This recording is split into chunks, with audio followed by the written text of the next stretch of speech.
Hey, everybody, this is part two of my two-part interview with Robin Keating and Robin Fleming. If you haven't watched part one yet, click on the provided link to get caught up, and then we'll see you back here for part two. Now, for everyone else, let's continue our conversation with Robin Keating and Robin Fleming.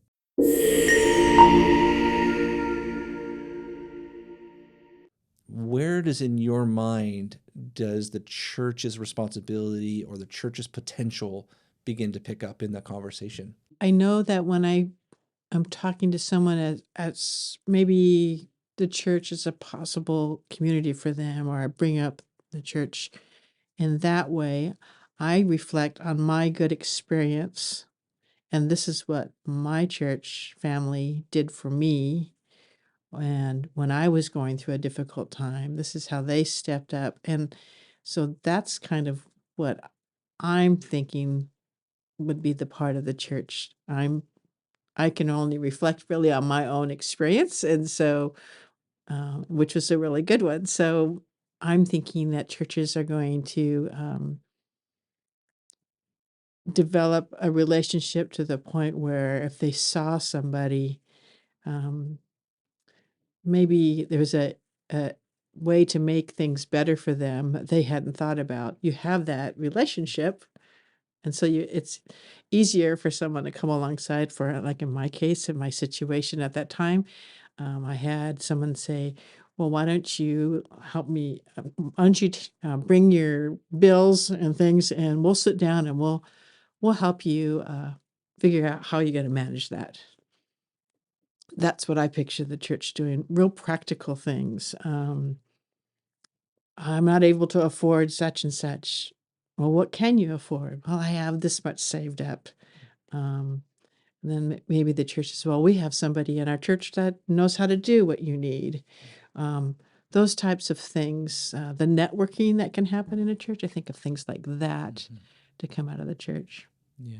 I'm always encouraged when we go, maybe we share or we speak at a church and someone comes up who's maybe got a business that actually does construction or does landscaping, and they're like, we just like I have a number of employees. I'll pay them a full day's wage on a Thursday afternoon to go over and plant or go over and do something.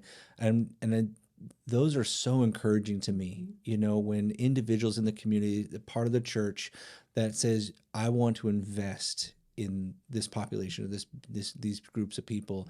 And I think that what I've recognized over time too is that when you help one individual out of poverty, and this is not just again material, this is like new relationships, their emotional state, that word gets out. And it inspires others to want to make that phone call to Love Inc. And when we start inserting them into the churches and putting them into the pews, so to speak, that really encourages then the rest of the congregation, the church, overall the body of Christ gets a new is being looked at in a new and fresh and really a beautiful way now. I think in so many years, the church has probably maybe unintentionally has got a name that is not healthy in our community right now. And I think that this is one way that we can actually restore some of that name. I think too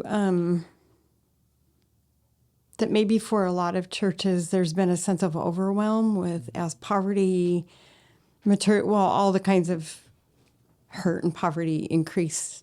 Like sometimes you can feel overwhelmed by the need and not know how to step out and meet that need. And a little plug for Love Inc. here then with this.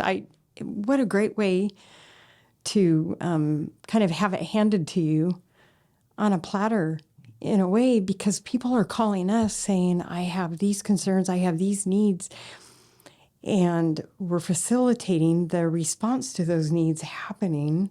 And if it can happen through the churches, which is what our mission is, then I don't know, it just brings it down to a real doable level for me. Well, it takes, again, the big pictures that it makes, even for the church. It's like there's so much that's going on. There's so many things that the church could address and they would do a great job in the area of like poverty alleviation, which is kind of our genre and our work that we do. We make it simple. We simplify the process, And really our network that we have all these different churches doing little pieces makes up the big piece. And so when we talk about maybe one individual who needs furniture for because they're getting their kids back from CPS, they also need firewood because it's cold outside, or they need a wheelchair because of an injury that's come up or something like that. Like, that's not all one church's responsibility for that one individual. That's actually spread out through 6 different churches. And I think that's the power that we have for the community, to be able to recognize that we have all of these needs in our community. One person might have maybe a dozen needs, something along those lines, whether it be material, but then also relational. They might have all these needs, but when we spread that out to multiple churches, like, that's the capital B, body of Christ, Right. doing the work of ministry. And that, to me, in my mind, when I talk about the big picture of poverty, it's alleviated through satisfying that one single individual. You mentioned a few minutes ago about when one person is helped, then the word spreads, which we've seen, right? I just talked with somebody who, last week I talked with somebody who was referred by a friend whom we had just helped, and that happens over and over. But another way that it spreads is that when we help one person and their life becomes a little bit more stable, they're responding to the challenges in their life with a little more, a healthier management of emotions, and they're having healthier relationship behaviors and so forth, that spreads. Like, that has other tentacles. That means that relationship they have with this person and this person and this person is healthier. And so then that spreads good that way. Yeah. I don't know. I haven't thought all of it out, but by helping one person, you're actually helping a lot of people. And that Rippling effect. there is a ripple effect. Yeah. When we minister to and through Jesus, like that, how much that honors the Father, and how much that honors like God's like heart for his creation. Jesus said that as you do it to the least of one of these, my brothers, you do it unto me. So feeding the hungry, giving drink to the thirsty, visiting those in prison, etc. And what really stood out to me this week in that passage was that when we reach out to and help somebody with a need, Jesus takes that personally. And I was thinking about how if you come alongside one of my kids, and they're all adults now, but if you come alongside one of my kids and you love up on them and you help them and you encourage them, I take that very personally. Yeah. You've done that to me. And I hadn't really seen that before, but I think that maybe is what Jesus meant. So every time we talk with one person on the phone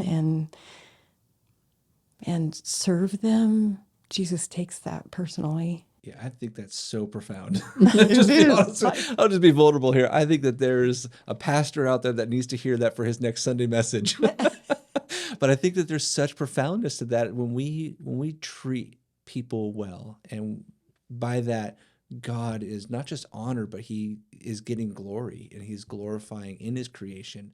I don't know if this is necessary to say, but when Jesus said, the least of these, my brothers, he didn't mean that somebody who's in prison or is impoverished in some way is less than in their inherent worth. Right. I mean, you look at all the rest of Jesus' teaching, and then that's not what he meant. But the most vulnerable among us in that area, for whatever reason at that time, in that space, is how we just treat each other. I think our world has become so divisive in so many ways. And when we can restore someone's hope, even in humanity, just by loving them over the phone or caring for them or picking up and offering a ride or meeting them where they are, that really does increase the value of both themselves, of loving for sure, but also the church. And then ultimately Jesus and the Father. You know, when we just bring value back to one individual, that's really how we're going to conquer the masses, is by one individual at a time, lifting one of them up and restoring them, restoring their hope whether it be in humanity, restoring their hope in the church, like all of that, it all has effects. And it just it's a chain reaction that I know will have a huge impact. That seems really important to me at this time where we're flooded with information about needs in the world, catastrophes in the world. We're flooded. If you keep, on social media and news outlets, you can be overwhelmed by how much need is out there from all directions. And so it just seems extra important to hang on to what you just said, which is we can start here, right where we are, with those one-on-one connections with people. And yeah, that's what we're accountable for. Yeah. I'm not accountable for the whole world at a Right. time. Well, and even Jesus, he says that, right? He says that in Acts chapter 1. He says, go to Judea, Samaria, and then the ends of the world. Like, just worry and focus on that one thing first. And if we're accountable to the thing that's closest to us, again, I was a youth pastor for a long time in the game Sharks and Minnows. And the idea is that if you become, I forget how to play it now, of course, but basically once you get tagged, you have to be in a stationary spot, and then you can only tag somebody if they come in your proximity. And if we just do that one thing really, really well, like people are going to be affected by it. And eventually the game is over because everybody's been tagged. Right. That's what we want. We want the game to be over with poverty.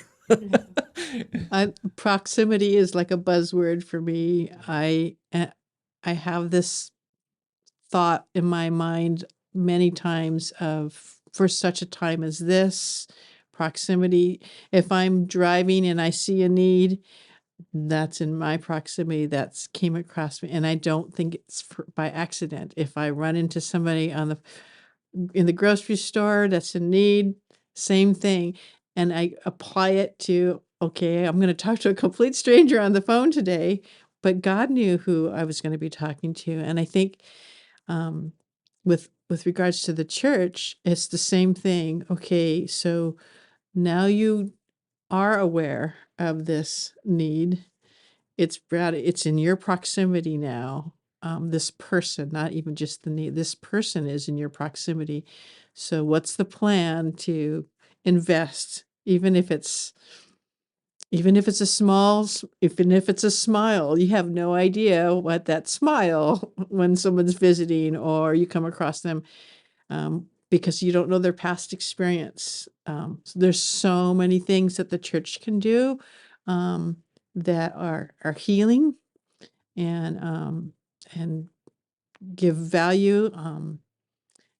And I think that's with Love Inc. and the church being in relationship together, we can hand those people over to your good care, is the way I look at it. Is I know that you're someone that's going to love this person well, because we have a relationship with you, and because you will love them well, I trust you. The person I'm talking to on the phone, they trust me. And so they're going to trust you because they trust me. And then it's another ripple effect. And I've just had that on the phone not so long ago, somebody that was very non-trusting in a lot of ways. And then when I asked them a scenario, they said to me, well, if you say it's okay, then okay, I'm willing to give it a try. And it's because we have the opportunity for the initial trust to be built. And then that makes it so nice for when they become engaged with the church. And that's a good, what I call a warm handoff. And I don't know. I love that. I think it's a beautiful scenario Yeah. to be a part of. I love that. The warm handoff. That's really good. That's really good. Well, thank you guys for being here today. And I'm so grateful for you guys and what you offer and how you serve our community. And truthfully, it is so important to our community that we raise the bar when it comes to putting value into people's lives again. And when we can do that, I know, like you had mentioned, the Lord's heart just sings, when we entreat people well. So thank you guys for all the work that you guys do. I appreciate it. If you guys would like more information about Love Inc. and the things that we do here, how to get involved, how to support Love Inc., you can visit our website at www.clackamusloveinc.org for more information. But for the next video, please like, subscribe, and share this one, and we'll love to bring more to you guys in the future. God bless.